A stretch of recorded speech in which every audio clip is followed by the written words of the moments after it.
Haleluya, Shalom Aleihim. Berjumpa lagi dengan saya pada perenungan hari ini di awal bulan Desember tanggal 1 Desember 2022.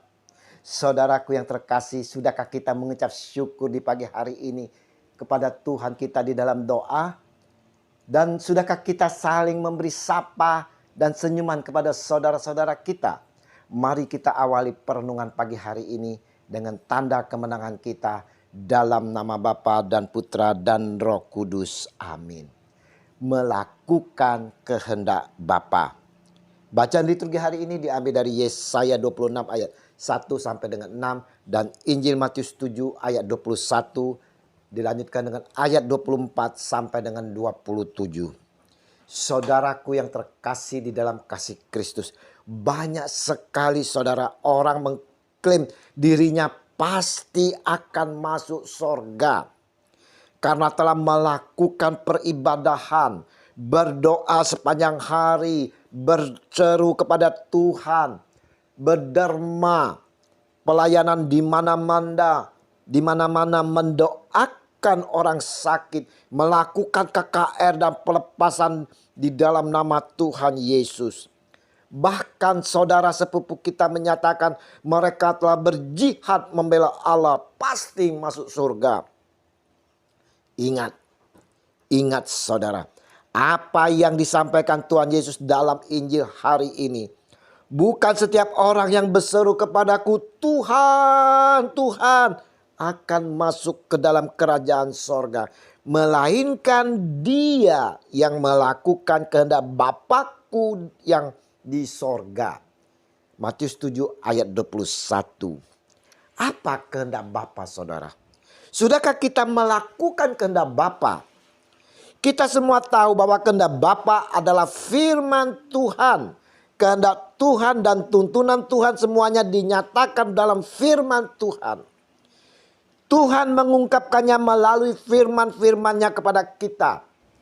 Ketika kita melihat firman Tuhan, kita akan memahami persyaratan Tuhan terhadap kita. Dan kemudian menerapkan sesuai dengan firman Tuhan. Ini yang disebut mengikuti kehendak Bapa. Pertanyaannya saudara, apakah kita sudah dengan sungguh-sungguh mengimani setiap firman Tuhan dan melakukannya? Sudahkah kita dengan sungguh-sungguh menghidupi apa yang dikatakan firman itu dan mengatakan apa yang dihidupi? Bagaimana dengan kehidupan kita setelah mengimani firman itu saudara? Apakah kita tetap tegar setiap menghadapi persoalan hidup? Saudaraku yang terkasih, kalau kita mengatakan saya sudah mengimani setiap firman dan melakukannya Tuhan. Tetapi saudara, kalau masih ada rasa kebencian, sakit hati, dendam saudara, itu bukan kita telah melakukan firman-Nya Tuhan. Kita tidak melakukan kehendak Bapa itu saudara. Yesus dalam Injil menegaskan, setiap orang yang mendengar perkataanku ini dan melakukannya, ia sama dengan orang yang bijaksana yang mendirikan rumahnya di atas batu. Matius 7 ayat 24. Di dalam kehidupan yang penuh ketidakpastian ini saudara, kita memerlukan dasar yang kokoh supaya tetap dapat berdiri dengan kokoh. Pada bagian ini Tuhan Yesus menceritakan perumpamaan tentang dua macam dasar. Yang pertama saudara, orang-orang yang mendengarkan perkataan Tuhan Yesus namun tidak mempercayainya dan tidak melakukannya di dalam kehidupan mereka. Orang-orang seperti ini saudara diibaratkan dengan sebuah rumah yang dibangun di atas pasir. Akan roboh ketika dilanda hujan dan angin. Dan yang kedua saudaraku yang terkasih, orang-orang yang mendengarkan perkataan Tuhan Yesus, mempercayainya serta melakukannya di dalam kehidupan mereka. Mereka percaya bahwa perkataan Tuhan Yesus merupakan firman Allah yang berotoritas. Orang-orang seperti ini diibaratkan dengan sebuah rumah yang dibangun di atas batu.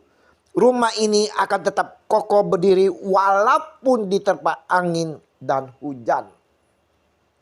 Saudaraku yang terkasih, jika kita mendasarkan hidup kita di atas firman Tuhan, saudara, menghidupi apa yang disampaikan oleh firman di dalam kehidupan kita, maka saudaraku yang terkasih, kita akan tetap kokoh berdiri ketika diterpa oleh tantangan kehidupan.